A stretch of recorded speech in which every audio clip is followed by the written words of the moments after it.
नमस्कार दोस्तों, स्वागत है आप सभी का डीपी एडू केयर के इस ऑनलाइन प्लेटफॉर्म पर। मैं श्री भारद्वाज एक बार फिर आपके साथ। उम्मीद करते हैं आप जहां भी होंगे स्वस्थ होंगे, मस्त होंगे, अपनी तैयारी में व्यस्त होंगे। आज इस क्लास में हम बात करते हैं प्रारंभिक भारत यानी पेनिनसुलर इंडिया की कुछ बेहतर एमसीक्यू के साथ। पिछले 2 क्लासेस आप लोगों ने अटेंड की, तो आर जैसे एग्जाम में जैसे प्रश्नों का लेवल रहा है अभी तक, तो ध्यान रखना होगा हमें उसी तरीके से अपने लेक्चर को डिजाइन करना था।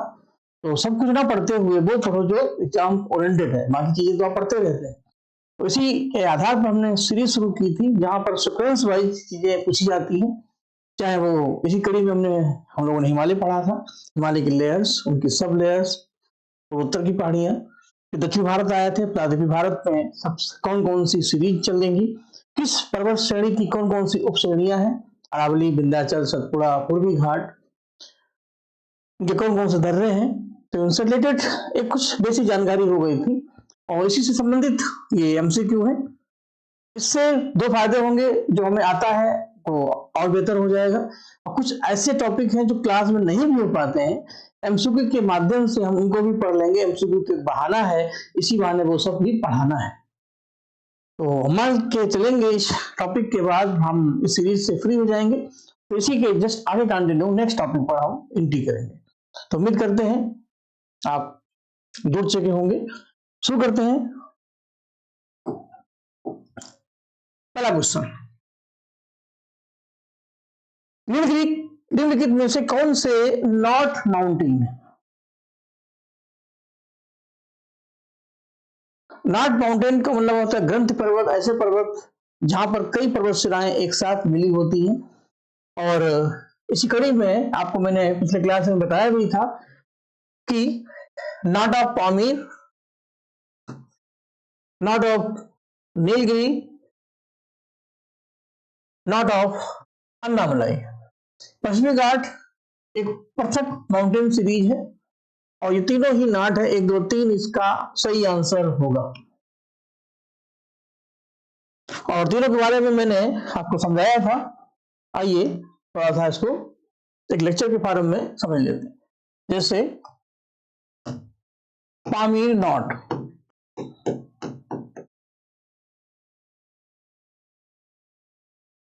पामीर नॉट में हमने और आपने पढ़ा था कि कई ऐसी पर्वत श्रृंखलाएं हैं जो इस नाट से जुड़ती हैं। जैसे क्विनलुन, हिंदुकुश और सुलेमान पर्वत श्रृंखलाएं जो अफगानिस्तान और पाकिस्तान में है। इसी कड़ी में काराकोरम,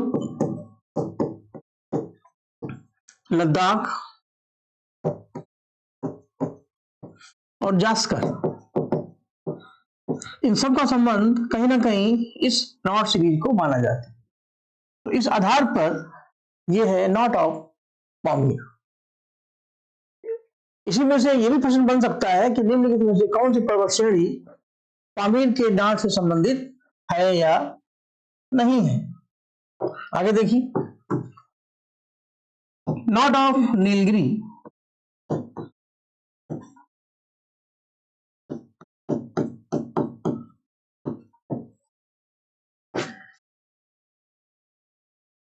नीलगिरी की नाट में पश्चिमी घाट और पूर्वी घाट दोनों मिलते हैं और ये पर्वत श्रृंखलाएं कंप्लीट होती हैं। ये टाई जैसी है, ये है ईस्टर्न कोस्ट,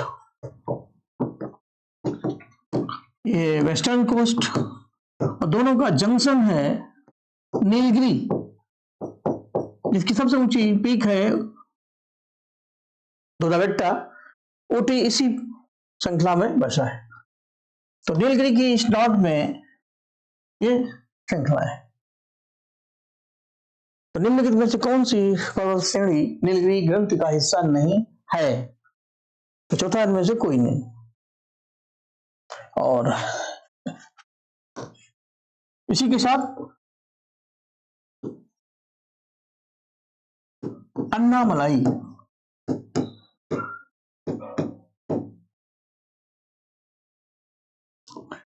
अन्नामलाई की नाट को हम इस तरीके से समझ सकते हैं, यूं, जिसमें ऊपर की जो श्रेणी है ये अन्नामलाई, जिसकी सबसे ऊंची पीक है अनाईमुड़ी, तो प्रायद्वीपीय भारत की सबसे ऊंची चोटी है। नीचे की बात करेंगे तो कार्डेमम या इलायची की पहाड़ी, और जो पैरेलल है दोनों को जोड़ती है वो है पलनी। इस तरीके से देखें तो ये अन्नामलाई की नाट है। तो इस क्लास में आम के आम है, गुठलियों के दाम है, एमसीक्यू भी आपके हो रहे हैं, जो पढ़ा है प्रैक्टिस में भी है, और प्रश्नों की जो गुणवत्ता है, जो उसकी वैरायटी है, और बेहतर हो जाएगी। कैसे कैसे प्रश्न मिलेंगे। तो ये था आपका। अब जरा क्वेश्चन देख लीजिए एक बार फिर। कौन से नॉर्थ माउंटेन है? तो उसमें नीलगिरी, अन्नामलाई और पामी। नेक्स्ट, कौन सबसे नवीन पर्वत है? Which of the newest mountain, सबसे यंगेस्ट माउंटेन, सबसे युवा पर्वत है? तो इन सब में अगर देखा जाए तो शिवालिक हिमालय, भारत में हिमालय सबसे युवा माउंटेन है, और हिमालय में भी शिवालिक सबसे युवा है। परिवार में जैसे 4 भाई होते हैं, तो चारों में एक भाई है जिसकी एज है 40 साल, एक की है 30 साल, एक की है 25, एक की है 15। चारों ही युवा हैं, चारों ही जवान हैं, चारों ही यूथ हैं, लेकिन चारों में जो सबसे नया है वो है सबसे छोटा। इसी तरीके से हम हिमालय की अगर बात करें तो हिमालय की बिरादरी में सबसे पहले आता है ट्रांस हिमालय, फिर ग्रेट हिमालय, फिर मिडिल हिमालय, फिर शिवालिक हिमालय।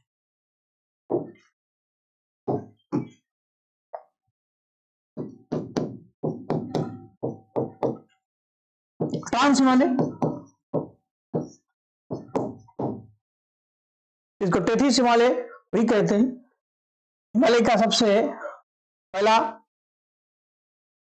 प्रारूप, फिर महान हिमालय, ग्रेट हिमालय, उसके बाद मध्य, मिडिल, शॉर्ट, लघु, उसके बाद शिवालिक। हिमालय पर्वत ही चूंकि युवा है, तो हर पर्वत, उसकी हर शाखा युवा है। आप अगर युवा हैं तो आपकी हर ऑर्गन्स आपकी एज को रिप्रेजेंट करते हैं। तो चारों लेयर हैं, लेकिन चारों में शिवालिक जो है वो सबसे बाद में बना, इसलिए ये सबसे साउथेस्ट भी है, सबसे न्यूएस्ट भी है, सबसे यंगेस्ट भी है, सबसे शॉर्टेस्ट भी है। तो इस आधार पर भी हमारा आंसर होगा सी। और रही बात सबसे ओल्डेस्ट की, तो अरावली सबसे पुराना पर्वत माना जाता है। और रही बात विंध्याचल और अन्नामलाई की, ये बीच की स्टेज में है, धीरे धीरे बुढ़ापे की तरफ बढ़ते जा रहे हैं, भ्रंश पर्वत है, और धीरे धीरे ये भी अपने उसी अवस्था को प्राप्त होंगे। नेक्स्ट क्वेश्चन, हालांकि इससे पहले भी हमने एक क्लास में कुछ प्रश्न कराए थे, हमें याद है, लेकिन आज ओवरऑल जितनी पूरी सीरीज है उसको एक साथ ही करा देता हूं। निम्नलिखितों पर विचार करें। भारत में हिमालय 5 राज्यों में फैला है। पश्चिमी घाट 5 राज्यों में है, पुलकट झील 2 राज्यों में है। कितने सही है, कितने नहीं सही? इस तरीके से प्रश्नों का ट्रेंड आपके एग्जाम में आजकल होगा, तो हमें बेसिक जानकारियां पहले होनी चाहिए, क्या सही है क्या गलत है। तो एक एक से देखते हैं। हिमालय 5 राज्यों में फैला है कि नहीं, देखिए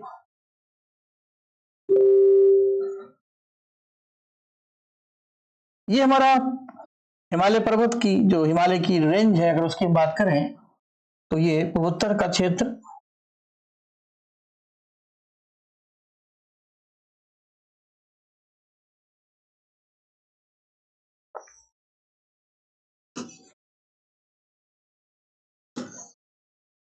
कितने से हम लोगों को आइडिया मिल जाएगा। ये है ग्रेट हिमालय, नेपाल। अब आप यहां देख सकते हैं जे-एंड-के, जम्मू कश्मीर, हिमाचल प्रदेश, उत्तराखंड, सिक्किम और अरुणाचल प्रदेश का ये हिस्सा, ये 5 जो है वो हिमालयन स्टेट्स कहलाते हैं, जो ट्रांस हिमालय को टच करते हैं। इस आधार पर अगर देखें तो पहला स्टेटमेंट तो सही है, देखिए पहला सही है। अगला पश्चिमी घाट केवल 5 राज्यों में फैला है, इसको इसी में देख लेते हैं। चलिए,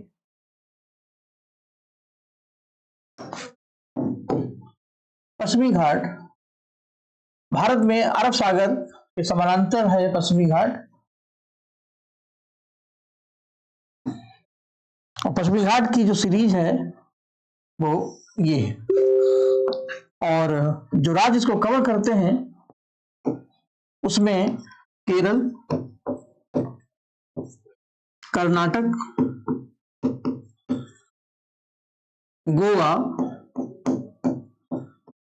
महाराष्ट्र।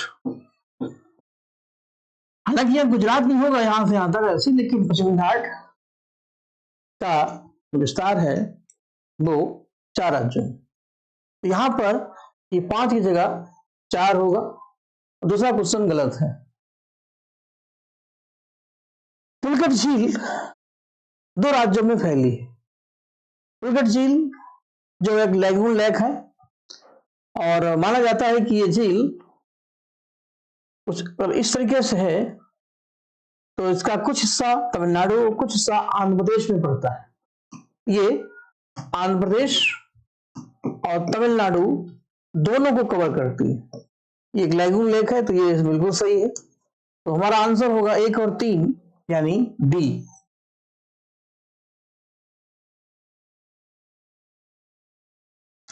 लेक पर भी एक लेक्चर हम लेंगे इसी तरीके से।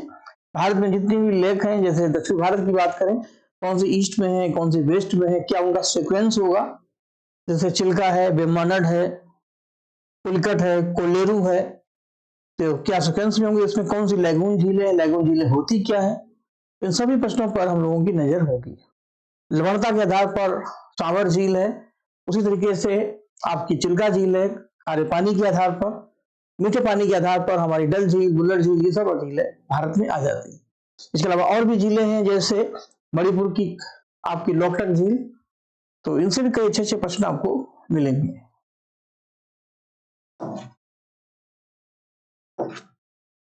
दिल्ली की पहाड़ियों को क्या कहते हैं?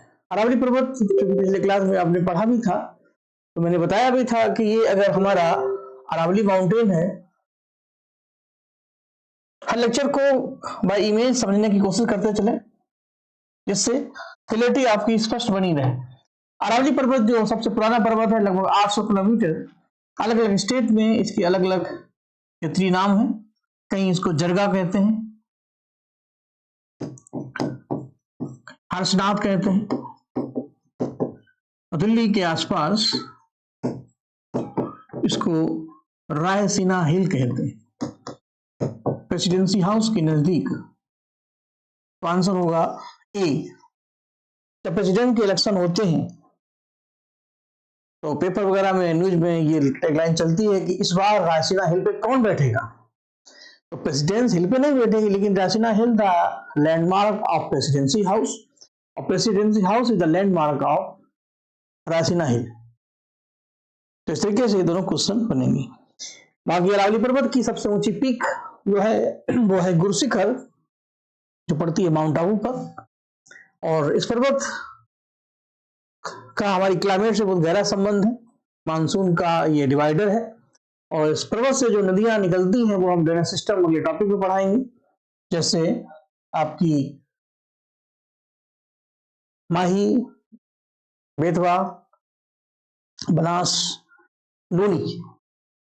अगला प्रश्न जो बिल्कुल आरो यारो के ही टाइप का है, जैसे हिमालय में आपने पढ़ा था, जैसे पिछले पेपर में क्वेश्चन पूछा गया था, बिल्कुल उसी तरीके से प्रश्न आपको मिलेंगे। तो सतपुड़ा पर्वत आए, फिर मध्य हिमालय आए, या पूर्वोत्तर की पहाड़ियां आए, इनकी सीरीज चलती। पश्चिम से पूर्व की ओर चलने पर, from west to east, from west to east, Satpura पर्वत की जो श्रेणियां हैं उनका क्या क्रम होगा?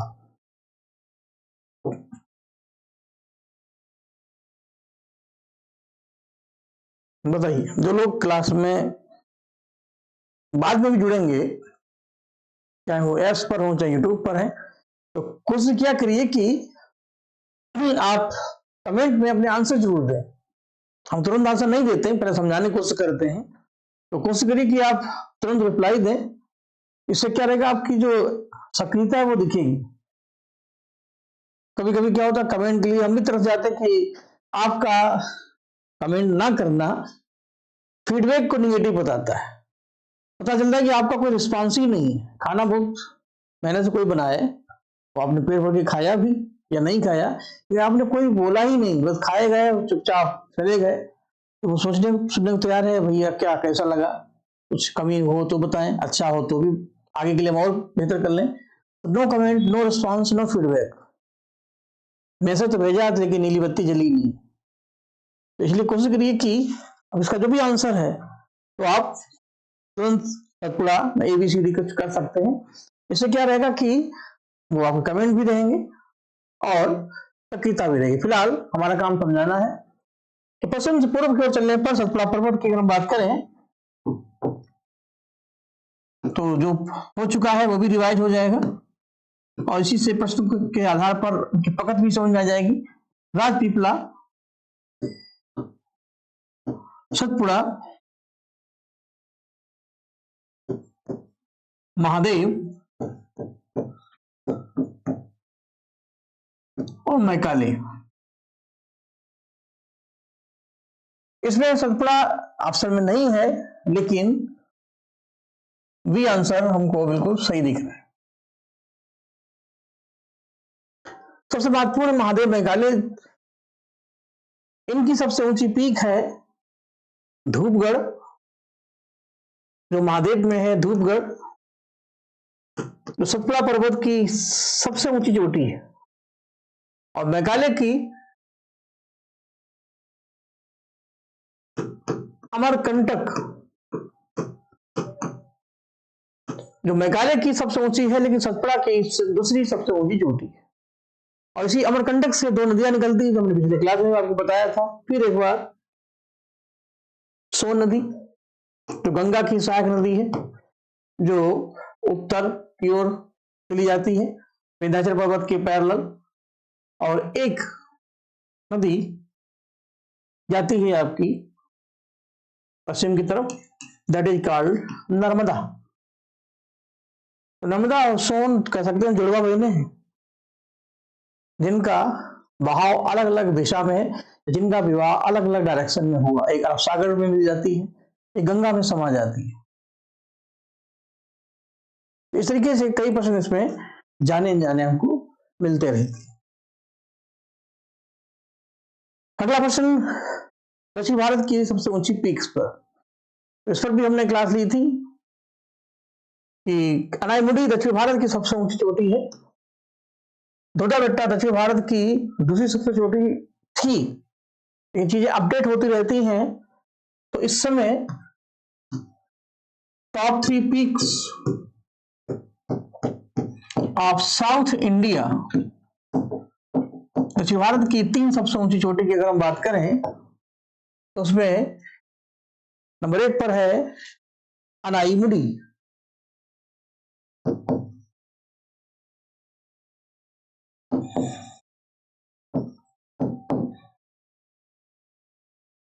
तो पड़ती है केरल में, और माना जाता है कि अपनी हाइट के मामले में ये सबसे अलग है, सबसे ऊपर है। 2695 मीटर के साथ ये साउथ इंडिया की सबसे ऊंची पीक पहले भी थी, आज भी है अनाईमुडी। इससे पहले धोडा बेट्टा, जो 2637 मीटर के साथ सेकेंड पोजीशन पे थी, लेकिन केरल की मेसापल्ली माला इसमें सेकेंड हाईएस्ट पीक मानी जाती है।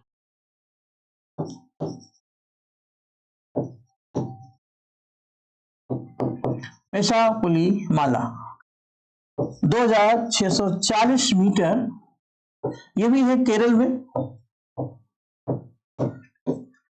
और नंबर 3 पर डोडा बेट्टा, जो आपकी ये है डोडा बेट्टा, 2637 मीटर, 3 मीटर का अंतर है, जो है तमिलनाडु में। तो थोड़ा सा अपने को अपडेट कर लीजिए। अनाई मेषा डोडा, अनाई मेषा डोडा, AMD की सीरीज बनेगी। सह्याद्री पर्वत यानी पश्चिमी घाट पर्वत की दक्षिणी सह्याद्री की दूसरी सबसे ऊंची चोटी है पुष्पगिरी। फिलहाल इस क्वेश्चन के आधार पर अगर देखें तो डोडा बेट्टा इसमें दूसरी है, वर्तमान में तीसरी है, तो ये क्वेश्चन हमें हटाना पड़ेगा अगर क्वेश्चन नया अपडेट हम मान लें। अब आते नंबर 3 पर पुष्पगिरी, इसके लिए हमें नया पेज लेना पड़ेगा।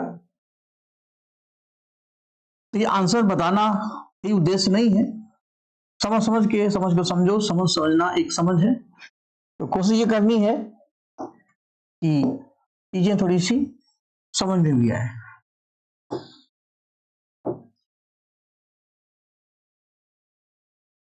पश्चिमी घाट पर्वत को 16 डिग्री अक्षांश उत्तर और दक्षिण में विभाजित करता है। ये कर्क रेखा है, ये विषुवत रेखा है, और ये 16 डिग्री अक्षांश। पश्चिमी घाट पर्वत ये रहा, इसको हम उत्तरी सह्याद्री कहते हैं।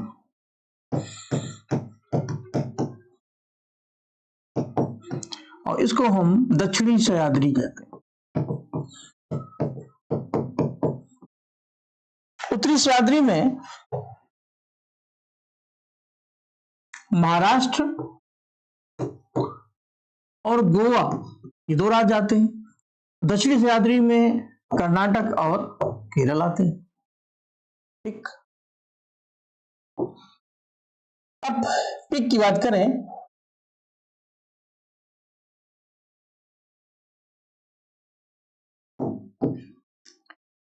दक्षिणी सह्याद्री की सबसे ऊंची पीक कर्नाटक में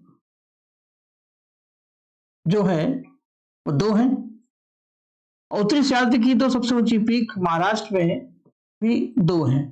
इसी माने आपको 2 चीजें पता चल जाएंगी कि पश्चिमी घाट की कौन कौन सी पीक सबसे ऊंची है और क्या है। तो दक्षिण सह्याद्री की जो नंबर 1 है वो है कुद्रेमुख। कुद्रेमुख, कहां से कुंद्रे, कहां से कर्नाटक, कर्नाटक ये है, नीचे केरल है। और नंबर 2 पुष्पगिरी, ये भी कर्नाटक में, ये दोनों के दोनों कर्नाटक में। मैं लिख भी देता हूं,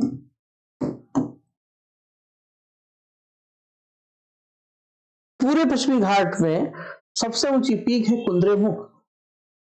ये ओवरऑल सबसे हाईएस्ट। उत्तरी सह्याद्री की बात करें तो इसमें सबसे ऊंची पीक जो है नंबर 1 कलसुबाई और महाबलेश्वर, दोनों ही महाराष्ट्र में है। तो हमें दबे पांव ये भी जानना चाहिए कि पश्चिमी घाट पर्वत की कौन कौन सी पीक्स है। कल को एग्जाम में क्वेश्चन आ जाए कि पर्वत और पीक का सुमेल मिलाए। जैसे हिमालय में कई पीक्स हैं, केटू, मकालू, धौलागिरी, नंदा, नंगा, अन्नपूर्णा वगैरह। वैसे पश्चिमी घाट पर्वत में भी कुद्रेमुख, पुष्पगिरी, कलसुबाई, महाबलेश्वर जैसी और भी कई छोटी मोटी पीक्स हैं, लेकिन सबका संबंध पश्चिमी घाट से। और सबसे ऊंची पीक है कुद्रेमुख। समझानी थी मैंने, सारी समझा दी। अब प्रश्न को फिर देख लेते हैं क्या लिखा है। देखिए, पुष्पगिरी दक्षिणी सह्याद्री की दूसरी सबसे ऊंची चोटी।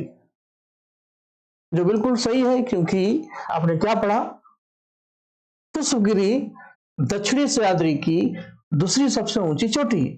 अब कितने मीटर है इन सब में हम नहीं जानना चाहेंगे, आपको अनावश्यक उतना ज्ञान लीजिए जितना जरूरी है, वो हम आपको दे भी चुके हैं। देखिए यहाँ पर 95, 40, 37। हाँ, जैसे जैसे आगे बढ़ते जाएंगे ये सारी पिक्स 2000 से नीचे हैं। तो ये दक्षिण सह्याद्री की सेकेंड हाईएस्ट पीक है और इस आधार पर हमारा क्वेश्चन सही है। तो इसमें आंसर होगा 1 और 3, डी। अगर मिसापुलीमाला को छोड़ दें तो तीनों सही। अगर कुराना क्वेश्चन बन जाए, लेकिन अब चूंकि मीटर 3 मीटर का फर्क भी कम नहीं होता। चलिए आगे बढ़िए। जिस बात की मैं बात कर रहा था कि पर्वत और पीक का मिलान आ जाए, तो मिलान करना है, आपका समय शुरू होता है। अब देखिए, आंसर दीजिए। पर्वत श्रेणी और सर्वोच्च चोटी, अरावली की सबसे ऊंची पीक है गुरु शिखर, जो माउंट आबू में है, बिल्कुल सही। इसी में है दिलवाड़ा का जैन मंदिर। सतपुड़ा की पीक है अमरकंटक। सतपुड़ा की पीक अमरकंटक भी है और धूपगढ़ भी है, दोनों है। तो इसमें अमरकंटक दिया है, कोई दिक्कत नहीं। पूर्वी घाट की विशाखापट्टनम, सही है। विशाखापट्टनम और महेंद्रगिरी मैं यहां लिख देता हूं, एक भले दो, क्योंकि एमसीक्यू तो एक बहाना है, इसी बहाने आपको इन सबको भी जानना है, क्योंकि बूंद बूंद से घड़ा भरता है। तो आप इनको ले, जिससे हम अगले टॉपिक पे आ जाएं। पश्चिमी घाट पर्वत की पीक में महाबलेश्वर टॉप 4 में आती है। इसके अलावा जो और पढ़नी है वो अभी आपने पढ़ी, जिसमें कुंद्रेमुख कर्नाटक, पुष्पगिरी कर्नाटक, कलसुबाई महाराष्ट्र,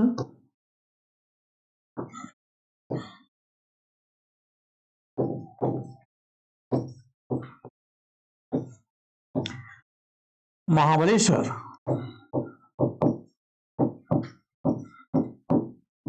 तो इसका आंसर है महाबलेश्वर। तो मुझको लगता है, एक मिनट,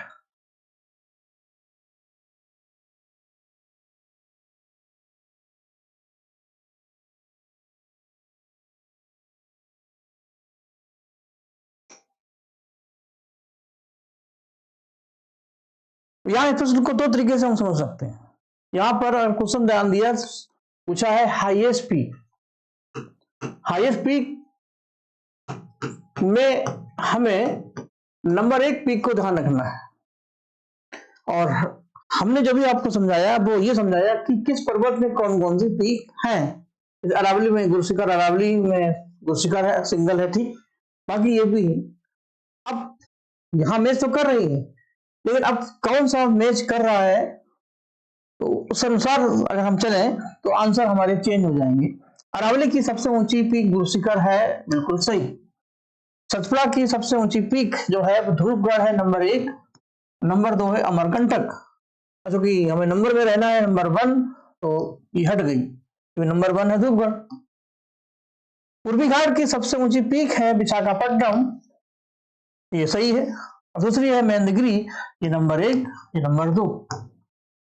पश्चिमी घाट की सबसे ऊंची पीक है कुंद्रेमुख, नंबर 1। महाबलेश्वर नंबर 4, ये भी हट गई। तो इस तरीके से अगर देखें तो हमारा आंसर सही है बी।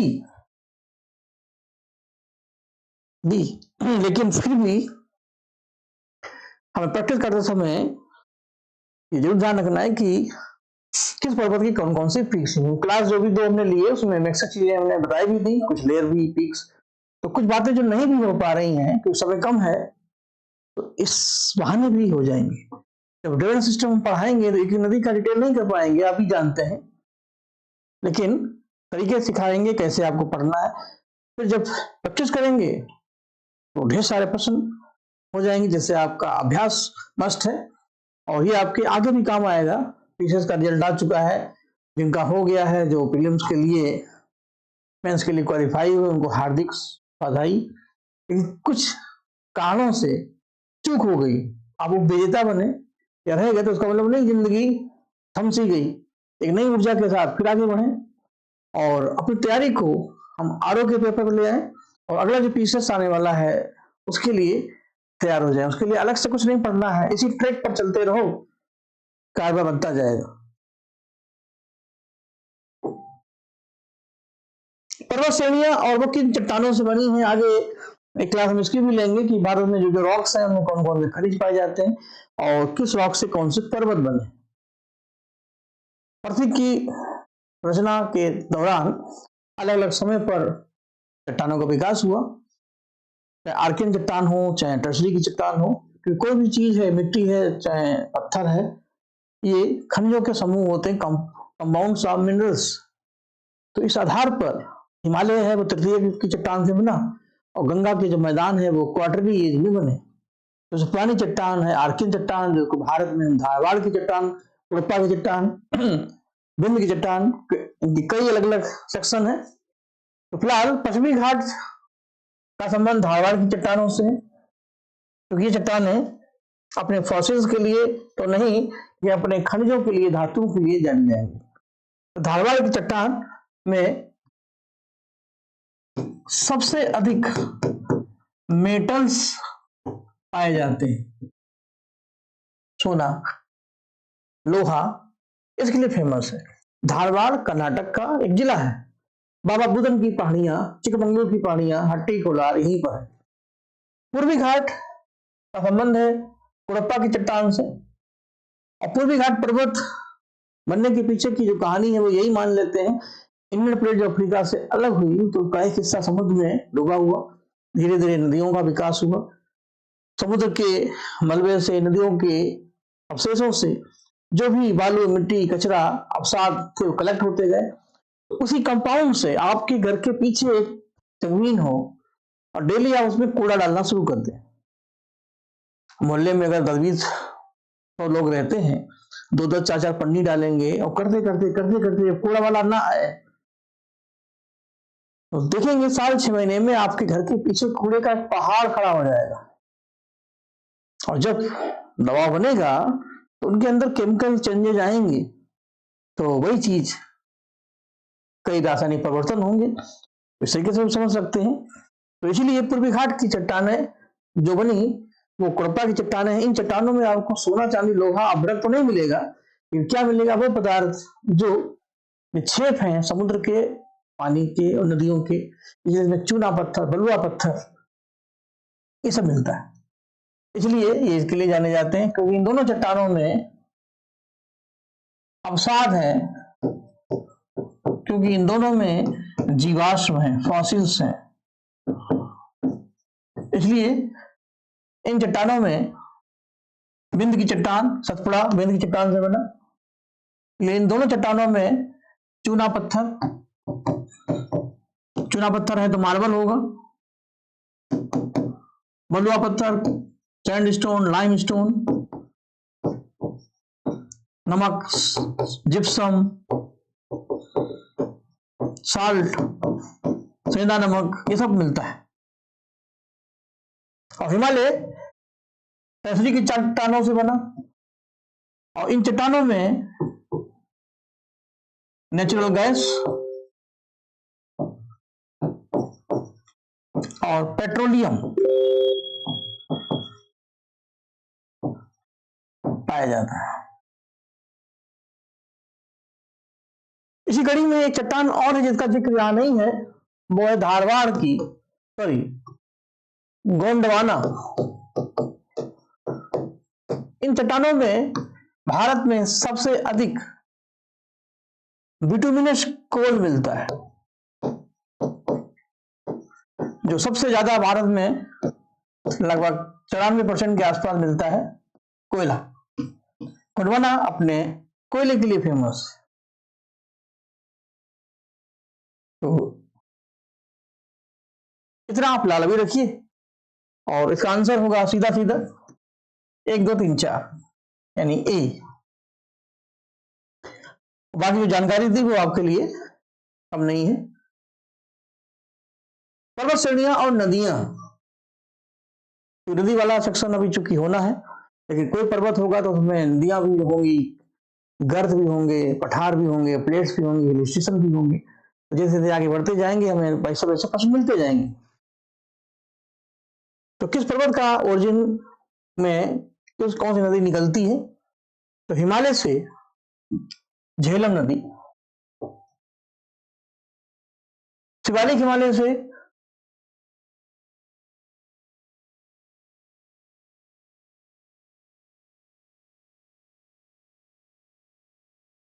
पश्चिमी घाट,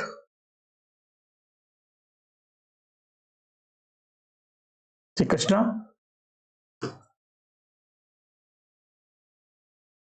अन्नामलाई से पेरियार और शिवालिक से बनास नदी।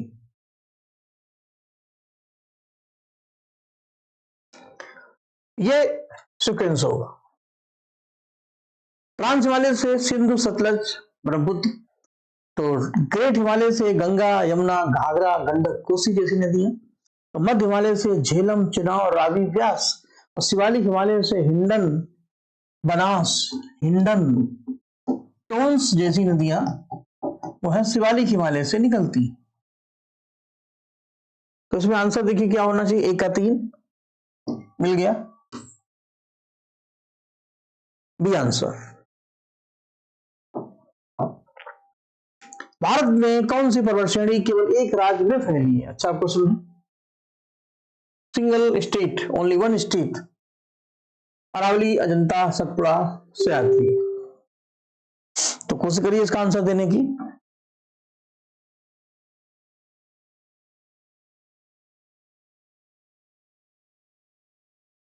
अब आंसर की मतलब ये नहीं कि आप लाइव हैं या रिकॉर्ड फॉरम में है, क्योंकि इनडायरेक्टली हम आपके साथ हैं, तो आपका आंसर भी टॉपिक के साथ होना चाहिए। आप अपने को धोखा नहीं दे सकते।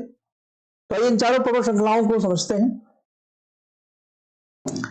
सबसे पहले अरावली देखिए। अरावली पर्वत गुजरात, महाराष्ट्र, हरियाणा से दिल्ली तक है। ये कई राज्यों में फैला है, तो ये तो आंसर होगा नहीं। सतपुड़ा गुजरात, महाराष्ट्र, मध्य प्रदेश, छत्तीसगढ़, सतपुड़ा। पश्चिमी घाट पर्वत 4 राज्यों में, महाराष्ट्र, गोवा, कर्नाटक, केरल। सह्याद्री पर्वत वेस्टर्न कोस्ट। तीनों हो गए, तो ना तो आंसर ये है, ना तो ये है, और ना ही ये। बचता है अजंता।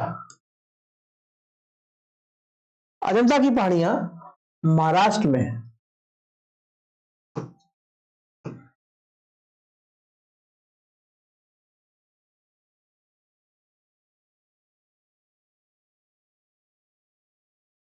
ठीक, तो ये आंसर होगा।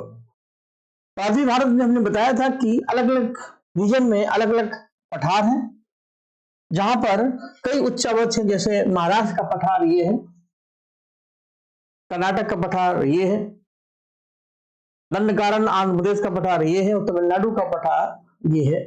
ये यहाँ के पठार से प्लेटू है, और इन पठारों में अलग अलग इस तरीके से पर्वत श्रृंखलाएं पाई जाती हैं।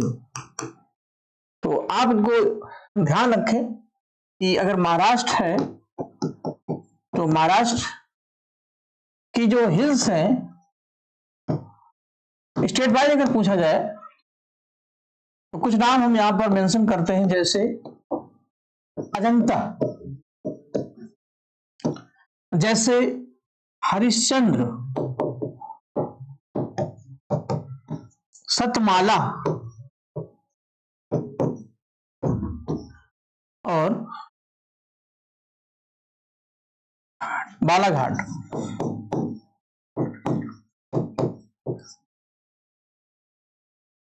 तो कल का क्वेश्चन अगर मैचिंग से आया है तो आपको दिक्कत नहीं होगी। इस तरीके से कर्नाटक की पहाड़ियां में, बाबा बुदन की पहाड़ियां कर्नाटक में है।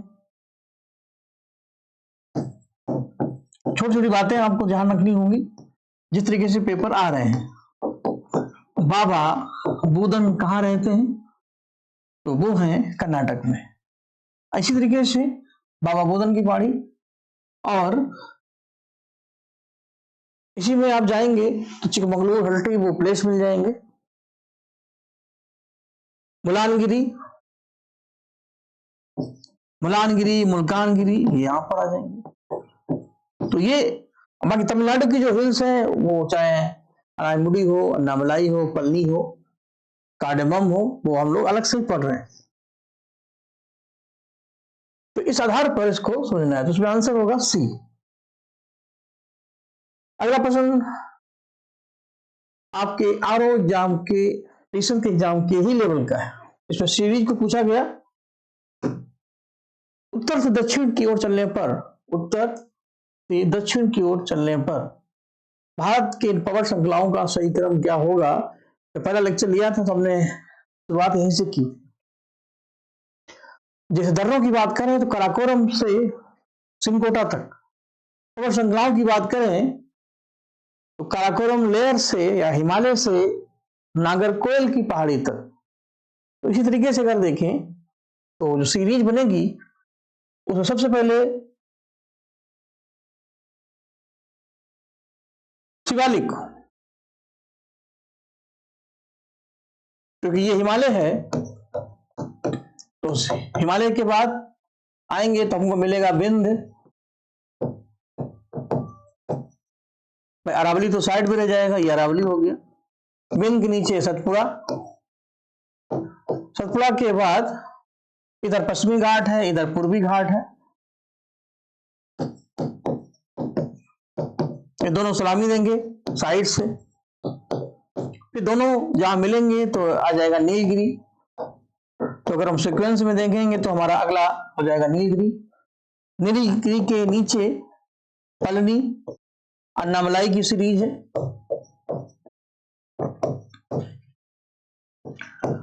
और इसी में और नीचे जाएंगे तो कार्डेमम की पहाड़ियां, और कार्डेमम में ही आती है नागरकोइल की पहाड़ी। इसके लिए पिछला लेक्चर आप देखिएगा। तो कह सकते हैं कि इसमें सबसे पहले Shivalik number 1, number 2 Vindhyachal, number 3 Satpura, number 4 Nagercoil. Nagercoil का मतलब है कार्डेमम, जो भारत की सबसे साउथेस्ट सीरीज है। नागरकोइल उसकी एक लेयर है। तो 1 2 3 4 ये आंसर होगा। ठीक, बहुत बढ़िया प्रश्न है, और उसमें आप कितना उसको अच्छी तरीके से कर पा रहे हैं। आइए उसी तरीके का एक सेकंड क्वेश्चन देते हैं। दक्षिण से उत्तर की ओर चलना है अब आपको। दक्षिण से उत्तर की ओर चलते हुए सतमाला, कैमूर, पीर पंजाल और नागा पहाड़ियां। बहुत बढ़िया प्रश्न है, और इनकी लोकेशन आपको पता होनी चाहिए। कैमूर का संबंध है विंध्याचल से, ईस्ट विंध्याचल, विंध्याचल का पूर्वी हिस्सा। नागा है नॉर्थ ईस्ट, पीर पंजाल हमारा हिमालय है, हिमालय में भी मध्य हिमालय, निचला हिमालय, और सतमाला अभी मैंने बताया ताजा ताजा, देखिए अभी तो सूखा भी नहीं, ये देखिए आ गया सतमाला, महाराष्ट्र, अजंता महाराष्ट्र। तो सतमाला है महाराष्ट्र में। अब इंडिया के मैप में इनकी इमेजिंग करते हुए तो सही सीक्वेंस होगा तो क्या होगा।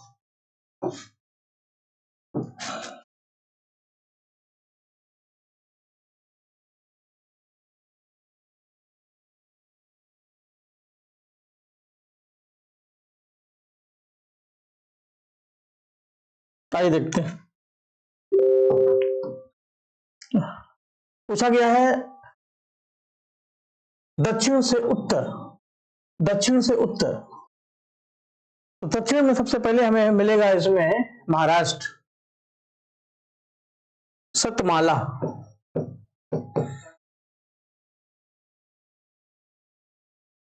फिर आएगा विंध्याचल, कैमूर,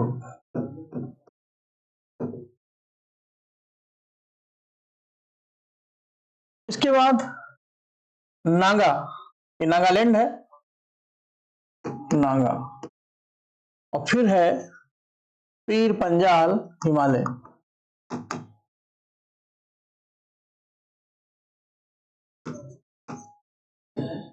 ठीक, ये होना चाहिए। तो 1 2 3, 1 2 4 3, 1 2 4 3 बी आंसर।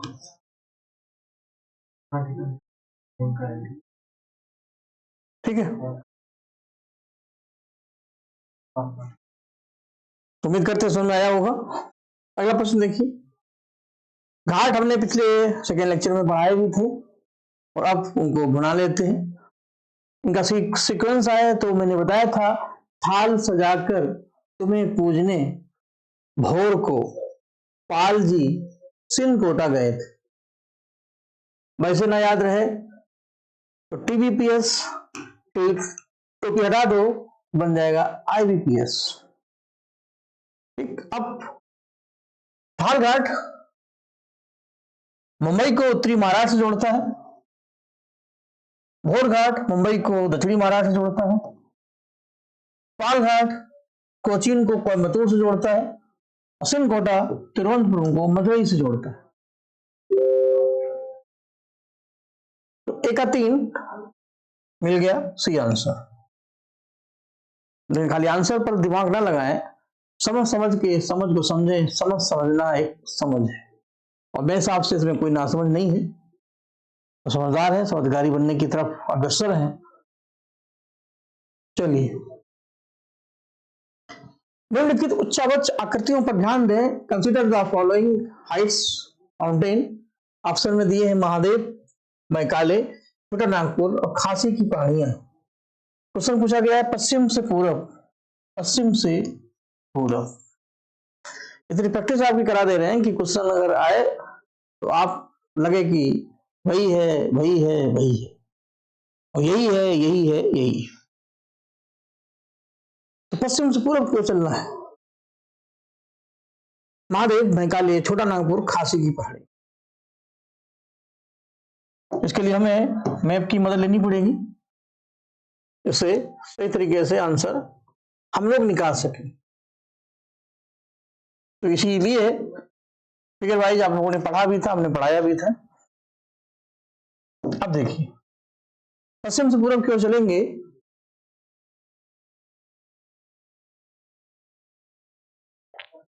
ये सतपुड़ा है,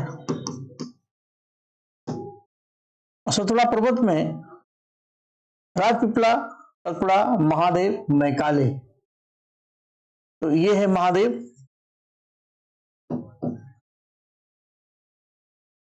और ये है मैकाले। दोनों के बाद यहां पर ये जो उच्चावच है इसको हम छोटा नागपुर कहते हैं, छोटा नागपुर पठार, जो झारखंड पश्चिम बंगाल में सबसे अधिक फैला है। और इसी छोटा नागपुर के पठार को हम खनिजों का भंडार, स्टोर हाउस ऑफ मिनरल्स कहते हैं। दामोदर, महानदी, स्वर्णरेखा, बैतरणी, इन नदियों का संबंध इसी पठार से। इसके बाद अगला है खासी की पहाड़ियां। तो गारो खासी जयंतियां, गारो खासी जयंतियां ये आपके मेघालय में है, तो खासी यहां पर हो गई। अब आप अगर ऐसे चलेंगे तो सीक्वेंस हमारा बिल्कुल बन चुका है। नंबर 1 पर महादेव, नंबर 2 पर मैकाले, नंबर 3 पर छोटा नागपुर, छोटा खासी की पहाड़ियां। 1 2 3 4 और उसी क्रम से है ही मेरे भाई, 1 2 3 4।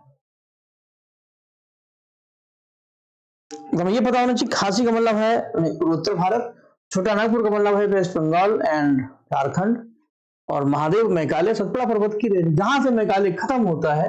आप इसको ऐसे भी समझ सकते हैं कि ये मैकाले है, इसके ऊपर है विंध्याचल पर्वत, और विंध्याचल पर्वत ये है, तो ये है कैमूर।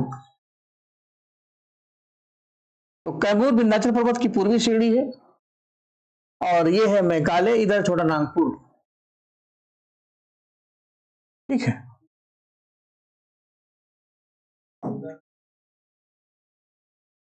निम्नलिखित कथनों पर ध्यान दें।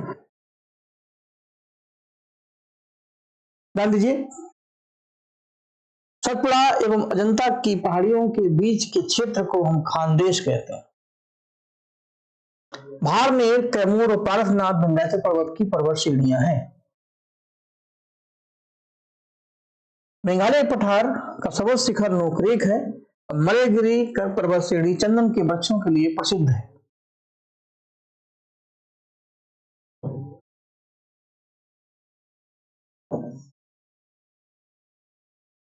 तो कुछ अपना दिमाग लगाइए, तब तक हम आपके लिए माहौल बना रहे हैं। सतपुड़ा ये रहा, ये अरावली है, विंध्याचल है, सतपुड़ा है, अजंता है।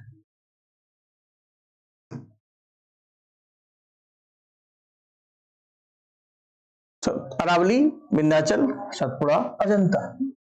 और क्वेश्चन क्या है, मतलब ऑप्शन क्या है कि सतपुड़ा और अजंता की पहाड़ियों के बीच के क्षेत्र को हम खानदेश कहते हैं। बिल्कुल कहते हैं खानदेश, जिसकी राजधानी है बुरहानपुर, जो पड़ता है महाराष्ट्र में। और जब ये क्वेश्चन बना होगा तो उतना महत्वपूर्ण नहीं होगा, ना उतना चर्चा में होगा। हालांकि जब हम मुगल पढ़ते हैं, मराठे पढ़ते हैं, तो खानदेश की चर्चा इतिहास में होती है, क्योंकि बुरहानपुर स्टेशन ऑफ इंडिया, जैसे दिल्ली सल्तनत में देवगिरी सेंटर था, वैसे ही खानदेश का बुरहानपुर उत्तर दक्षिण के मध्य पड़ता था। और औरंगजेब के समय ये बहुत ज्यादा हिट हुआ था अपने रेवेन्यू कलेक्शन के मामले में। और जो लेटेस्ट मूवी छावा आप देख रहे हैं, तो वो मूवी की जब चर्चा की जाएगी तो खानदेश और बुरहानपुर की चर्चा तो की जाएगी। वहां पर जिस तरीके से संभाजी ने उस खजाने को लूटा, उसके चक्कर में औरंगजेब की वो हालत हुई कि उन्होंने संभाजी को अरेस्ट कराने में कोई कसर नहीं छोड़ी। वो तो इतिहास है, उसमें हम कुछ कर नहीं सकते।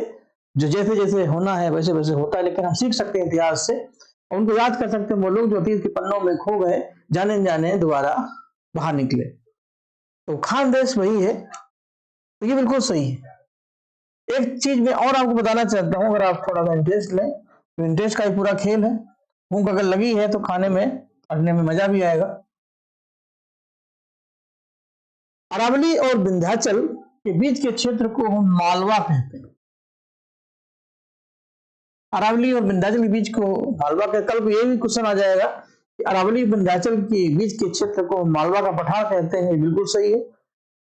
विंध्याचल और सतपुड़ा के मध्य, विंध्याचल और सतपुड़ा के मध्य एक नदी निकलती है अमरकंटक से, जिनका नाम है नर्मदा। नर्मदा,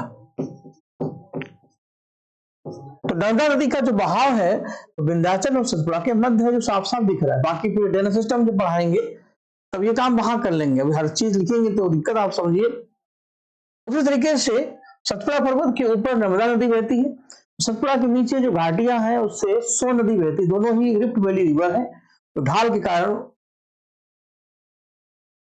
पश्चिम पूर्व की जगह पश्चिम की ओर बहती है।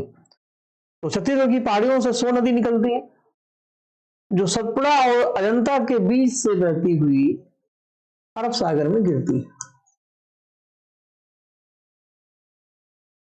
जो हम समझाना चाहते हैं वो ये समझो कि ये है नर्मदा। जैसे यहां पर प्रश्न पूछा गया, अगला प्रश्न ये भी बनेगा कि नर्मदा नदी विंध्याचल और सतपुड़ा के मध्य बहती है, यानी सतपुड़ा के ऊपर उत्तरी छोर में।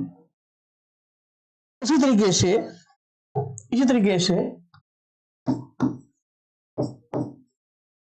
सोन नदी किन दो पर्वत श्रेणियों के बीच बहती है? तो देखिए क्या है, सतपुड़ा और अजंता, जिसकी चर्चा 3 बार हो चुकी है इस क्लास में। अजंता श्रेणी महाराष्ट्र में स्थित है। अजंता श्रेणी महाराष्ट्र की पहाड़ियों का हिस्सा है। अजंता श्रेणी जो है सतपुड़ा के नीचे है। अजंता श्रेणी और सतपुड़ा के बीच में सोन नदी बहती है। तो इस तरीके से अगर देखें तो सोन नदी सतपुड़ा के दक्षिण में बहती है और नर्मदा सतपुड़ा के उत्तर में बहती है। बिंदु सतपुड़ा के बीच में नर्मदा है, सतपुड़ा और अजंता के बीच में सोन नदी है। क्वेश्चन आया सतपुड़ा और अजंता की पहाड़ियों के बीच में खानदेश है। अब नदी से क्वेश्चन आ जाएगा कि सतपुड़ा और अजंता की पहाड़ियों के बीच में खानदेश है और नदी है सोन, नदी है सोन। दोनों बातें यहां पर आ जाएंगी। तो इस तरीके से चीजों को थोड़ा सा समझें और उम्मीद करते हैं ये भी समझ आया होगा। भारनेर, कैमूर और पारसनाथ विंध्याचल पर्वत की श्रेणियां हैं, सही है। विंध्याचल पर्वत, भारनेर, कैमूर और पारसनाथ विंध्याचल पर्वत की शाखाएं मानी जाती है, ये भी सही है। मेघालय पठार का सबसे ऊंचा शिखर नोकरेक है, सही है। और मलयगिरी जो कर्नाटक में है चंदन के वृक्षों के लिए प्रसिद्ध है, ये भी सही है। तो ले लेकर के इसमें सभी प्रश्न सही हैं, डी आंसर है। लेकिन पहले प्रश्न में थोड़ा सा समझाना था इसलिए थोड़ा समय भी लिया, लेकिन बाकी बातें सरल हैं इसलिए आगे बढ़ गए। पूर्वी घाट और पश्चिमी घाट जहां मिलते हैं वहां एक जंक्शन है जहां पर दो ट्रेनें मिलती हैं। तो जंक्शन है पश्चिमी घाट और पूर्वी घाट का मिलन जहां होता है वो है नीलगिरी। एक नॉट है, शुरुआत हमने यहीं से की भी थी क्लास की। ये पूर्वी घाट है और ये पश्चिमी घाट है। पूर्वी घाट और पश्चिमी घाट दोनों तटीय पर्वत श्रेणी कहलाते हैं। अरब सागर को के समानांतर स्थित है, एक बंगाल खाड़ी के समानांतर स्थित है।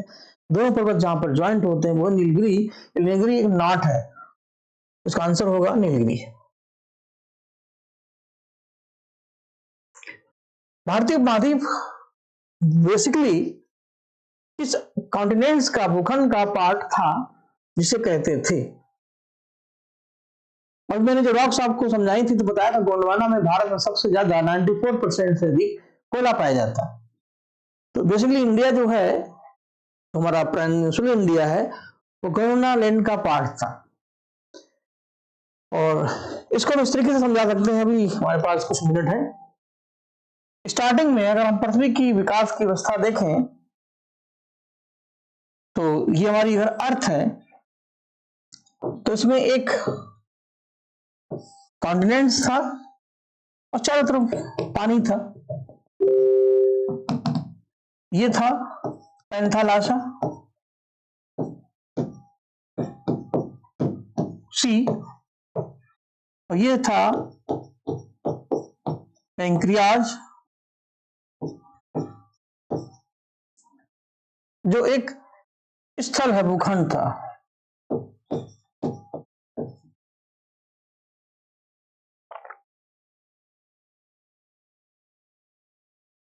आगे चलकर के धीरे धीरे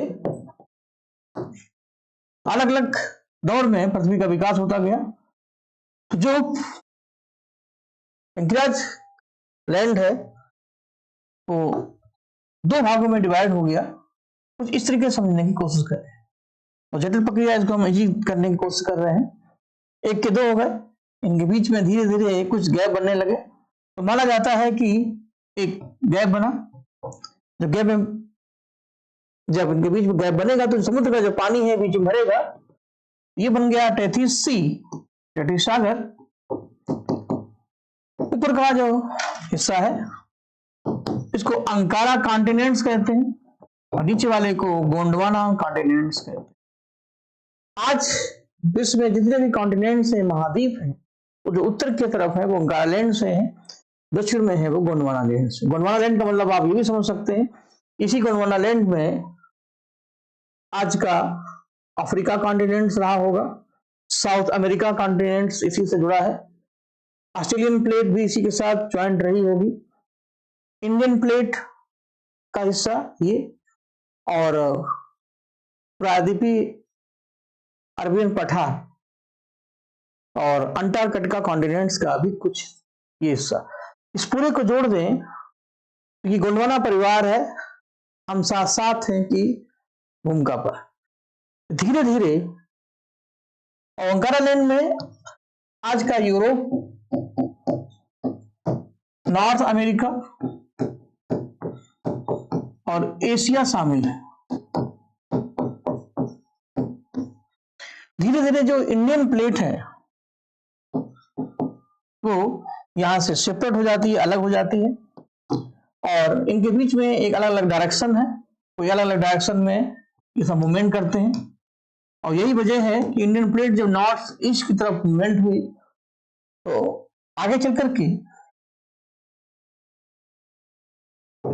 आज के वर्ल्ड की अगर हम बात करें तो हमें पता चलता है कि आज ये अगर साउथ अमेरिका है, ये नॉर्थ अमेरिका, एक रफली बनाने की समझाने की कोशिश करते हैं। अफ्रीका कॉन्टिनेंट, अरब प्रायद्वीप, Indian plates, Europe, Greenland, Australia continents, दक्षिण पूर्व एशिया के द्वीप समूह और अंटार्कटिका, मेडागास्कर भी मान लेते हैं। चलिए थोड़ी देर के लिए यहां से एक लाइन हम खींच दें ऐसे, तो ये गोंडवाना लैंड का परिवार है, जिसमें अफ्रीका से दक्षिण अमेरिका यहां से अलग हुआ, जैसे हम 7-8 हो गए। आप जब पजल खेलते हैं तो ये हिस्सा ऐसे मिलता है, अंटार्कटिका इस डायरेक्शन में, ऑस्ट्रेलिया, इंडियन प्लेट ऐसे, और अरब भी जा रहा है ऐसे। जब इंडिया यहां से ज्वाइंट हुआ तो अफ्रीका का ये हिस्सा और इंडिया का ये हिस्सा दोनों अलग हो गए, जैसे चॉकलेट को हम तोड़ दें। और ऐसा सब होने से जो हलचल हुई उसी से हमारे उच्चावच में परिवर्तन हुए, इंडियन प्लेट आगे बढ़ती गई, फाइनली आगे चल करके वो लारेशिया से टकराती है। ये आज का लारेशिया, इसमें एशिया और यूरोप दोनों हैं। ये हमारी इंडिक प्लेट है, और इन दोनों के दबाव से हिमालय का जन्म हुआ, ये हिमालय है। तो आज भारत का जो ऊपरी हिस्सा है वो अंकारा लैंड में आता है, और हमारा जो मूल भारत है, जो उसका पीछे का हिस्सा है, वो गोंडवाना लैंड में आता है। ये बात समझानी थी। इसी तरीके से उत्तरी अमेरिका इससे अलग हुए, इन दोनों के अलग होने से गैप बना और एस आकार का एक सी बना, जिसका नाम है अटलांटिक ओशन, और जो बचा हुआ हिस्सा था उस ओशन का आज वो प्रशांत महासागर में कन्वर्ट हो गया। तो इस तरीके से समझाने की कोशिश करें तो इंडिया बेसिकली गोंडवाना लैंड का एक भाग माना जाता था। तो इससे भी कुछ जानकारियां आपकी बनी होंगी। और जब इंडिया यहां पे था तो विषुवत रेखा भारत के बीच से गुजरती थी, ये इक्वेटर है, और अफ्रीका के मध्य में, दक्षिण अमेरिका के मध्य में और भारत के इस मध्य क्षेत्र में वनस्पतियां डेवलप हो चुकी थी और वनों का विकास हो चुका था। जैसे एक चिमटी में हम कुछ कपड़े टांग दें तो देखिए तीनों क्लिप में टंगे हैं, लेकिन धीरे धीरे इंडियन प्लेट यहां से शिफ्ट होगी ऊपर की तरफ, ऊपर होने पर ये फाइनली यहां से अलग होगी ऐसे, और अलग होने के बाद सीधे यहां पर जब ऐसे ज्वाइंट होगी तो जितने भी पेड़ पौधे थे वो भी इसी के साथ चलेंगे, और हिमालय बनने की प्रक्रिया में जो दबाव बना तो सारे पेड़ पौधे, सारी वनस्पतियां जीवाश्म में कन्वर्ट होने लगी और धीरे धीरे वो रास्ते चले गए।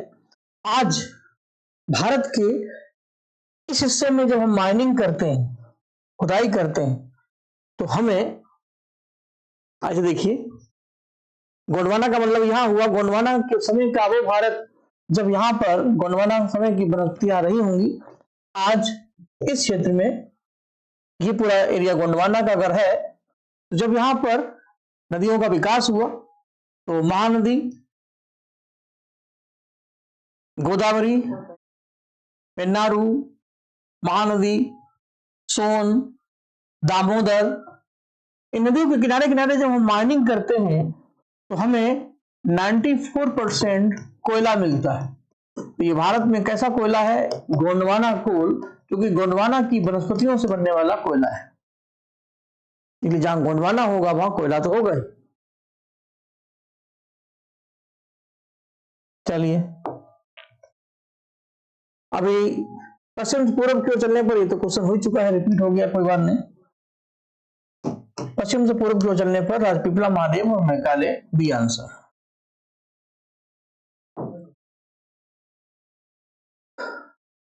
अब ये क्वेश्चन जो कि एग्जाम में पूछा ही गया था, तो हमने सोचा कि आपकी प्रैक्टिस ही करा दें।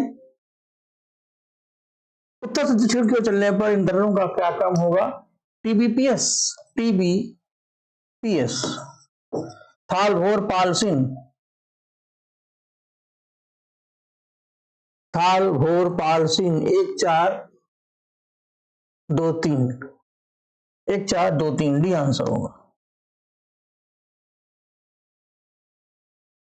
कौन पर्वत श्रेणी अन्नामलाई नाट का हिस्सा नहीं है? Which of the mountain layer not part of Annamalai not? Annamalai not की कहानी कुछ ये होगी, जिसके ऊपरी छोर पर अन्नामलाई है, तो इसी के नाम से इसका नाम अन्नामलाई पड़ा, और इसी में स्थित है अनाईमुड़ी, जो सबसे ऊंची पीक है, पलनी जो दोनों के बीच में बैलेंस है, नीचे की तरफ इलायची की पहाड़ी है, कार्डेमम।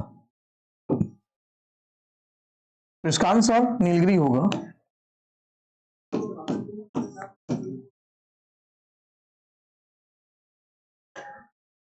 कौन सा माउंटेन पेयर सुमेलित नहीं है? पूछा गया है कि हिल स्टेशन और माउंटेन, इस तरीके से क्वेश्चन पूछे जाएंगे। तो माउंट आबू राजस्थान का एकमात्र हिल स्टेशन है, इसको राजस्थान का कश्मीर भी हम कहते हैं, तो ये तो बिल्कुल सही है, सुमेलित है। ऊटी उदकमंडलम नीलगिरी का फेमस हिल स्टेशन है, ये भी सही है। सतपुड़ा, ध्रुवगढ़, बिल्कुल सही, सतपुड़ा है। इसी कपिलधारा जलप्रपात इसी में आता है। और पीर पंजाल शिमला में है, ये गड़बड़ है। तो पीर पंजाल धौलाधर में है, हिमाचल प्रदेश। इसमें आंसर आपका ये मैच नहीं कर रहा है, वो आंसर भी आपका डी ही होगा। बाबा बूदन कहाँ रहते हैं? ब्रह्मगिरी की पहाड़ियां कहाँ हैं? अभी मैंने बताया था कि इस तरीके से क्वेश्चन पूछे जाएंगे कि किस स्टेट की कौन सी माउंटेन सीरीज है, लेयर है? दोनों कर्नाटक में। बिल्कुल वैसे ही राजा हरिश्चंद्र कहाँ रहते हैं? महाराष्ट्र में। अब बाबा जी कहाँ रहते हैं? वैसे बाबा जी तो हमारे यूपी में गोरखनाथ धाम संबंधित है, योगी आदित्यनाथ, लेकिन यहाँ बाबा बूदन की बात में कर रहा है। बाबा बूदन का संबंध है कर्नाटक में, और ब्रह्मगिरी पहाड़ियां भी है कर्नाटक में, फेमस है अपने लो एस के लिए। ठीक, बालाघाट, अजंता, और आज बालाघाट अजंता हिट है, हर क्वेश्चन में फिट है। अजंता आज हिट है, हर क्वेश्चन में फिट है, जब देखो अजंता आ जाता है। तो एक बार फिर अजंता के नाम, बालाघाट, अजंता और सतपुड़ा की पहाड़ियां कहाँ है? महाराष्ट्र में। तो इसी बार क्वेश्चन आएंगे कि दिमाग में ज्ञान की रस्सी से, समझ की रस्सी से मत्स्य रूपी शिला पर विवेक की लाइन खींचेंगे। बाबा सुनते रहेंगे तो कभी ना कभी चीजें क्लियर होंगी। प्रयास यही है। एक और बढ़िया क्वेश्चन आपका इंतजार कर रहा है, मतलब उसी लेवल का। दक्षिण भारत की सबसे ऊंची चोटियों का ऊंचाई के आधार पर सही क्रम क्या होगा? ऊंचाई के आधार पर अगर देखा जाए तो अनाईमुड़ी और तोता बेट्टा, चूंकि अब सेक्शन बदल चुका है, लेकिन फिर भी अगर हम टॉप 4 की बात करें तो अनाईमुड़ी,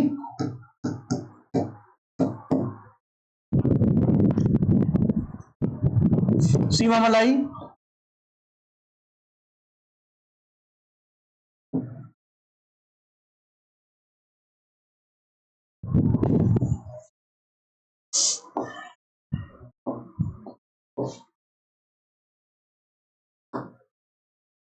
और मैंने ये पहाड़ी पर चर्चा की थी जब आपको शुरुआत में बताया था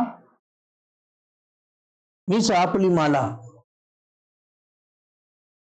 मीसा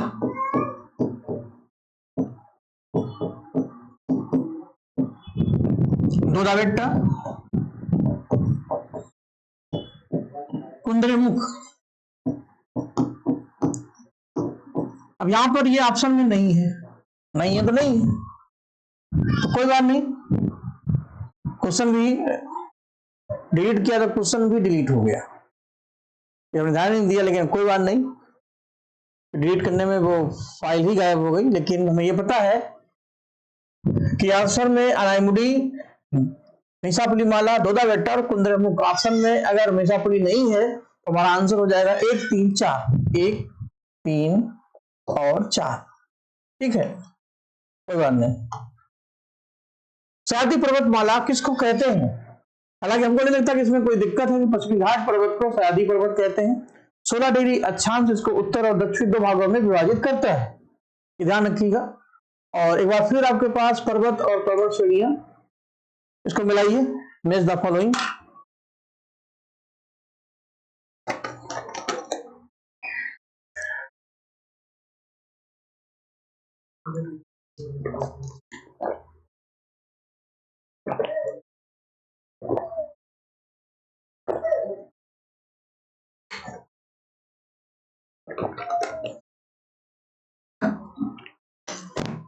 उम्मीद करते हैं आंसर मिल गया होगा। अरावली पर्वत की सबसे ऊंची पीक है Guru Shikhar, trans Himalaya K2 Godwin Austen. Chota Nagpur की पीक है पारसनाथ की पहाड़ी, ये भी आपको आना चाहिए। और महान हिमालय, ग्रेट हिमालय की है एवरेस्ट। तो एक का 2 एक में है, आंसर डी हमारा मिल गया। तो इतने प्रश्न है जिससे कम से कम ये जो माउंटेन सीरीज हमारी है दक्षिण भारत की क्लियर हो जाएगी। हिमालय के बारे में भी हम लोग अभ्यास कर चुके हैं, तो अच्छी खासी सीरीज हो गई। अब इन्हीं के आधार पर आप अपना पढ़ते रहें। सुमेलित नहीं है। अन्नामलाई का हिल स्टेशन है कोडाई केनाल, बहुत फेमस है। जैसे ऊटी जो है वो नीलगिरी में है, मंडलम या ऊटी। अरावली में माउंट आबू है, बिल्कुल सही है। और महाभारत में है मनाली, ये गड़बड़ है क्योंकि महाभारत जो है नेपाल में है। और यहां पर है काठमांडू, और मनाली पड़ता है धौलाधर हिमालय।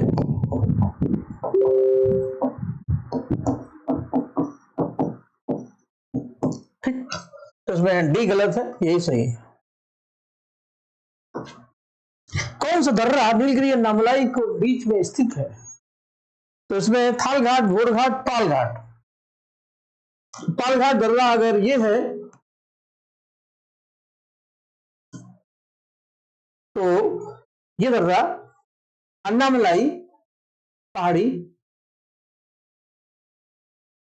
और नीलगिरी पहाड़ी के मध्य स्थित है। इसको थोड़ा ऐसे कर दें, समझने लगे फिर हटेगा। इसका समझिए ये अन्नामलाई चला गया, आंसर होगा अन्नामलाई और नीलगिरी के मध्य स्थित है। दंडकारण्य भारत के किस राज्य से संबंधित है? दंडक वन, दंडक वन इसको बोलते हैं कि अरण्य, इसमें है दंडक प्लस अरण्य। अरण्य का मतलब होता है वन, इसलिए इसको दंडक वन कहते हैं, दंडक वन क्षेत्र।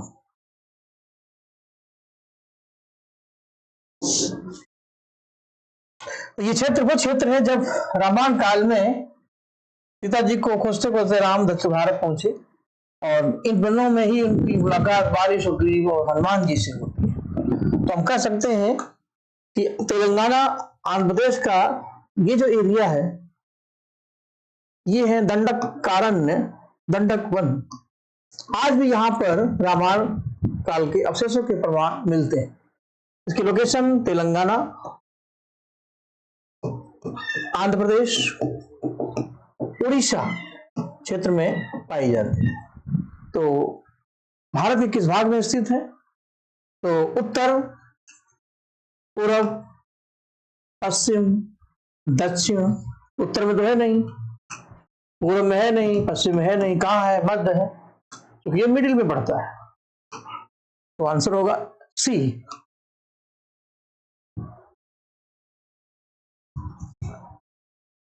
अरावली और विंध्याचल के मध्य कौन सा पठार है? अभी देखिए वही यही मैं अभी समझा रहा था इससे पहले क्लास में, तो ऐसे क्वेश्चन पूछे जाते हैं कि कौन सा पठार कहां पर, मालवा कहां स्थित है। तो वही क्वेश्चन देखिए समझाया था, अभी गया। उम्मीद करते हैं कि आंसर आप दे देंगे। हम तो फिलहाल आपको समझा ही दे रहे हैं, लेकिन ऐसा ना हो कि क्लास जैसे हम छोड़े आप भी समझ जाए और चीजों को भूल जाए। तो एक बार फिर देखिए, अरावली, विंध्याचल, सतपुड़ा। पूछा गया है अरावली और विंध्याचल के मध्य कौन सा पठार है? तो अरावली और विंध्याचल के मध्य एक ही पठार है, उसी को हम मालवा का पठार कहते हैं। और इसके नीचे का जो पूरा एरिया ये है, दैट इज दक्कन प्लेटू। इसका आंसर होगा ए। मेघालय का पठार हिमालय का भाग है, पूर्वी घाट का भाग है, सतपुड़ा का भाग है, प्रायद्वीपीय पठार का भाग है। यहाँ पे एक बड़ा लोचा हो जाता है कि आप मेघालय के पठार को हिमालय से जोड़ देते हैं। तो ये मैंने शुरुआत में ही जब पहला लेक्चर लिया था तो बताया था कि जो हमारा प्रायद्वीपीय पठार है, तो इसका विस्तार पहले पूर्वोत्तर भारत तक फैला हुआ था। और कुछ इस तरीके समझिए, अरावली, विंध्याचल से होते हुए मेघालय की पहाड़ियां, ये पूरा प्रायद्वीपीय पठार कुछ की बनावट कुछ इस तरीके से मान लीजिए। ये आगे चल करके जब हिमालय का विस्तार हुआ तो कुछ भूगर्भीय संरचना के आधार पर इसके बीच में गैप बन जाता है, ये दोनों अलग अलग हो जाते हैं। तो ये है मेघालय पठार। जिस गैप से ये अलग हुए इसको हम मालदा गैप कहते हैं, दरार कहते हैं। इस दरार से ये दोनों अलग होते हैं। तो मालदा गैप किसको अलग करता है? मेघालय के पठार को प्रायद्वीपीय पठार से। एक ही परिवार के दोनों भाई हैं, लेकिन मेले में बिछुड़ गए, अलग हो गए। तो इस आधार पर ये इसी का एक पार्ट माना जाता है। तो गलती से इसको हिमालय से जोड़ने की गलती ना करें, नहीं तो फिर इनका वंश ही अलग हो जाएगा। प्रायद्वीपीय पठार के बारे में क्या कथन सही नहीं है? देखिए क्या क्या आपने अभी तक पढ़ा है। ये भारत का सबसे बड़ा, सबसे बिगेस्ट, लार्जेस्ट और सबसे ओल्डेस्ट भूखंड है, मैंने बताया था। इसका शेप त्रिभुज के आकार का है, बिल्कुल सही है, ऐसे ये भी सही। इस पठार में अरावली जैसे प्राचीन पर्वत है, हाँ ठीक है, अरावली इसमें आता है ऊपर की तरफ। और इसकी औसत ऊंचाई 6000 मीटर है, बस यही गड़बड़ है। 6000 मीटर जो ऊंचाई है वो हिमालय की है, इसकी औसत ऊंचाई जो है वो 800 से लेकर के 1200 मीटर। तो इसमें ये गलत है, बाकी तीनों सही है। डी आंसर इसमें मैच नहीं कर रहा है। एक बार फिर आपके साथ पहाड़ियों से संबंधित क्वेश्चन। महाराष्ट्र का संबंध है महाबलेश्वर से, सही है। कर्नाटक में एक बार फिर बाबा बुदन आ गए, बाबा छा गए। नल्ला मलाई, अन्नामलाई। तो यहां पर ध्यान रखना है कि एक अन्नामलाई है जो एक नाट के रूप में है, बाकी नल्ला मलाई, कोल्ला मलाई ये पूर्वी घाट पर्वत की शाखाएं हैं, जो मैंने पूर्वी घाट में आपको समझाया था। तो एक आखिरी फिलहाल आंसर तो हमको ऐसे ही मिल जाएगा, लेकिन समझना जरूरी है। बी का 4, सी का 1, यानी नल्ला मलाई जो है वो आंध्र प्रदेश में है और तमिलनाडु में है कुल्ला मलाई। तो नल्ला मलाई, कुल्ला मलाई, अन्ना मलाई, पंच मलाई, ढेर सारी है मलाई, लेकिन गड़बड़ ना हो जाए ध्यान रखिएगा, इसको कायदे से एक बार समझ लीजिएगा। पालकोंडा, नालकोंडा या पालकोंडा, नल्ला मलाई, पंचमलाई, जावादी, शेवराय, जिंजी की पहाड़ियां किस पर्वत श्रेणी में आती हैं? इसका आंसर मैंने बताया था पूर्वी घाट, स्टेट वाइज लिखवाया भी था आपको कि उड़ीसा से लेकर के कर्नाटक, आंध्र प्रदेश से होते हुए तमिलनाडु तक पूर्वी घाट पर्वत में अलग अलग स्टेट में अलग अलग हिल्स हैं, झिंजी, जावासी, सेवराय, नालकोंडा, पालकोंडा वगैरह। इसमें जो नल्ला मलाई है पूर्वी घाट में आती है, और अन्ना मलाई एक नॉट है जो केरल, कर्नाटक और तमिलनाडु राज्यों में फैली है। अगला प्रश्न, मालदा गैप, अभी मैंने समझाया, भारतीय प्रायद्वीप और मेघालय की पहाड़ियों को अलग करता है। बिल्कुल सही, अलग करता है। सतपुड़ा पर्वत की सबसे ऊंची चोटी धूपगढ़ है, दूसरी है अमरकंटक, ये भी सही है। मेघालय पर्वत की सबसे ऊंची चोटी अमरकंटक है, मेघालय की अमरकंटक है, सतपुड़ा की धूपगढ़ है। ये दोनों बातें हम पिछले 2 क्वेश्चन में कर चुके हैं। हरिश्चंद्र की श्रेणी फिर महाराष्ट्र में, फिर आ गया हरिश्चंद्र, तो सभी सही है, बहुत बढ़िया प्रश्न है। ऐसे प्रश्नों से आपका समझ विकसित होगा और ढेर सारी चीजें आपको सीखने को मिलेंगी। उन बातों को आप लिखते भी चले। आज की क्लास में बम्पर ब्लास्टर मास्टर क्वेश्चन है, कौन सा पठार प्रायद्वीप पठार का आउटर है? एक नया क्वेश्चन है, प्रायद्वीप पठार जहां से खत्म होता है उसका आउटर है मेघालय का पठार, तो इसी का एक भाग है जो मालदा गैप से अलग हो गया। पर्वत श्रेणी और उसके हाईएस्ट पीक, तो पूर्वी घाट में विशाखापट्टनम सही है। महादेव और मेघालय, महादेव में धूपगढ़ है, ये सही है, और मेघालय में अमरकंटक है, ये भी सही है, तीनों ही सही है। महादेव में धूपगढ़, अमरकंटक में मेघालय। भारत में गली अपर्दन सबसे ज्यादा प्रभावित होता है, क्योंकि बात प्रायद्वीप पठार की हो रही है, तो हमें ध्यान रखना पड़ेगा भारत में मृदा अपर्दन 2 प्रकार का होता है, परदार अपर्दन और गली अपर्दन। गली अपर्दन मतलब होता है जब नदी जहां से बहती है अपने साथ एक अवनालिका, एक नाली बना लेती है, और बहते बहते वो अपने रास्ते से बहते हुए निकल जाती है और अपने साथ ढेर सारा बालू, मिट्टी, अवशेष उसी में बहते चले जाते हैं। आगे चल के नदी का रास्ता बदल जाता है, लेकिन नदी में जो निशान बनाए, जो गड्ढे बनाए, जो नालियां बनाई, वो बनी की बनी रह जाती है। आगे चल करके उनमें घासें वगैरह उगाती हैं, जमीन इतनी गहरी हो जाती है, कोई भी वहां बंदूक लिए खड़ा है तो हम जान ही नहीं पाते। तो ऐसे प्रदेशों को हम क्या बोलते हैं? बीहड़ प्रदेश, बीहड़ों का प्रदेश, रेबियंस, बीहड़ प्रदेश उनको बोलते हैं। और ये प्रदेश मालवा में फेमस है, और इसके लिए यमुना और चंबल जो नदियां हैं इसके लिए काफी उत्तरदायी मानी जाती है। यमुना और बीहड़ का जो क्षेत्र है, जो अपने डकैतों के लिए और डकैत देशद्रोहियों के लिए फेमस है। जितने भी आपने डाकू की मूवी देखी होंगी, चाहे उत्तर प्रदेश में जिनका पिक्चराइजेशन हुआ है, चाहे पान सिंह तोमर हो, चाहे फूलन देवी हो, बिंदिया और बंदूक हो, चाहे सोन चिड़िया हो, चाहे बुलेट राजा हो, ये सब क्या है? इन सब का पिक्चराइजेशन यहीं पर हुआ होता है बीहड़ों में, क्योंकि उन्हीं बीहड़ों में ही डकैत वगैरह के लिए एक अच्छी कंडीशंस है, क्योंकि ढेर सारे अब वहां पर अपर्दन है, और वहां का ज्योग्राफिकल सेक्शन ऐसा है कि हम सुरक्षित माने जाते हैं, कोई हमें उतना आसानी से खोज नहीं सकता। इसे 2 क्वेश्चन बनेंगे, बीहड़ प्रदेश के लिए कौन सी नदियां उत्तरदायी हैं और कौन से पठार इसके लिए उत्तरदायी है। गली अपर्दन भारत में सबसे अधिक कहां होता है? तो तीनों का आंसर होगा मालवा का पठार। कौन सा अक्षांश पश्चिमी घाट को अलग करता है? मैंने कई बार बताया, 16 डिग्री अक्षांश, उत्तर और दक्षिण। उत्तर से दक्षिण चलने पर पर्वतों का सही क्रम क्या होगा? ये क्वेश्चन हो चुका है इससे पहले, इसे थोड़ा जल्दी से कर देते हैं। शिवालिक हिमालय सबसे पहले आएगा, इसके बाद विंध्याचल आएगा, फिर सतपुड़ा आएगा, अंत में नागरकोइल कांडवम की पहाड़ी आएंगी। यानी 1, 2, 3, 4 पहला आंसर होगा। ये पिछले क्वेश्चन में ये हो चुका है, और ये मेरे हिसाब से अंतिम क्वेश्चन होना चाहिए, तट और उनकी स्थिति। भारत के जो प्रायद्वीपीय तट हैं अलग अलग डायरेक्शन में ये स्थित माने जाते हैं, और उसी के आधार पर यह प्रश्न डिजाइन किया गया। देखिए फिर से,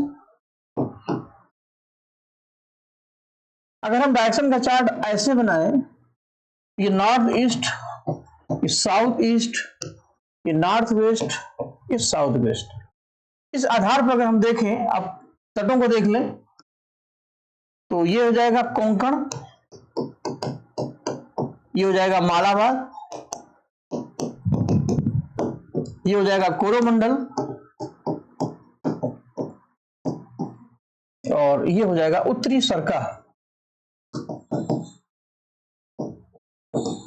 जो उड़ीसा आंध्र प्रदेश में स्थित है। इस तरीके से मालाबार तट ये, कोंकण उत्तर पश्चिम, north west, south west, south east, north east, तो कोंकण हो जाएगा नॉर्थ वेस्ट। ए का 3, डी आंसर होगा। बी का 4,